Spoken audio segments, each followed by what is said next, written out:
Well, I sit in that car, okay, by myself for about maybe 10 minutes or so, just sitting there. Next thing I know, and I never even knew it or not, Hulk Hogan gets in the car. Vince never said, we didn't even know we was picking up Hogan or nothing. But anyway, Hogan got in the car, me and him talked there. Then Vince finally got in the car. Now, I was in the car with these two guys, and what they were talking about, I definitely wasn't supposed to hear it. All right, let's talk about this. Name comes up from time to time, and I just wish sometimes he'd stay out of the news. Hulk Hogan went on TMZ recently to promote his new federation of what I believe is real wrestling, kind of with a little bit of entertainment put into it. But while he was out and talking about the show, he spoke about Shelton Benjamin. And he called him actually Benjamin Shelton, to which Shelton Benjamin replied on X, quote, "Message to Hulk Hogan. You lost me forever with your, quote, don't get caught, end quote, or as you would call it, apology speech.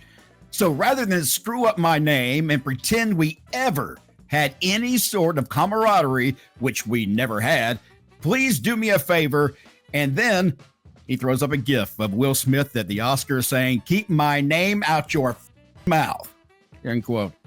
I think that kind of says it all, don't you, Teddy? Pretty much. Why is there so much heat? Is it, you think, Teddy, is it the racial things that happened with Hogan over the years that is just catching up to him now? I don't know. You know what I mean? I really didn't understand some of that, because I've had a chance to be around the guy and had a chance to be backstage with him. And like part of my career, I come up with him and Kevin Sullivan. Hogan. In fact, I'll say this to you. I don't tell too many people this, and this let me know I was in the right place. One night I was on Vince's plane, and we landed in Dallas, Texas, at Love Field. Well, when I got off the plane, they directed me, the guy, Vince's chauffeur, and everybody directed me to the limousine that was outside, the car, for me to get in to go to the TV hotel. Well, I sit in that car, okay, by myself for about maybe 10 minutes or so, just sitting there. Next thing I know, and I never even knew it or not, Hulk Hogan gets in the car.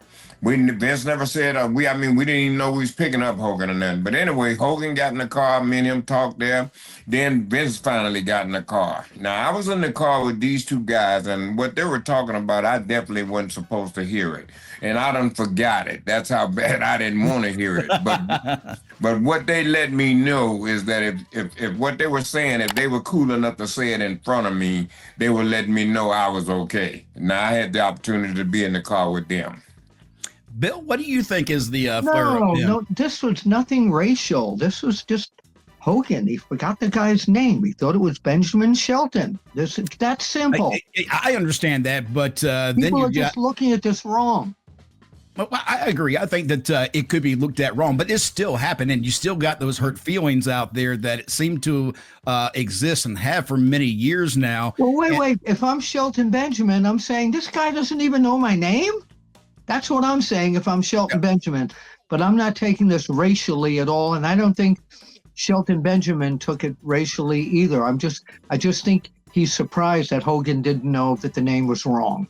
That's simple as that, as far as I'm concerned. Nothing racial whatsoever. Yeah. Let's talk about Mercedes Mone. She's offering a brand new service to her fans where they can text her. They can now send her a text all they want for the low price of only $99.99 per month. Bill, what are your thoughts on this new? Why not?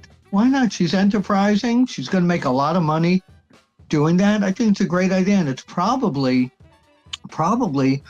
going to have other wrestlers, guys and girls, do something like this. It's a money-making opportunity for her. Why not? Teddy, are there fans out there, you think, and you tell me all the time there are, but there are fans out there willing to pay $100 a month just to send a text to somebody? Of course there are. Yeah. How you going to tell me that a fan won't do that and they just paid $10,000 for a ticket for WrestleMania? Right.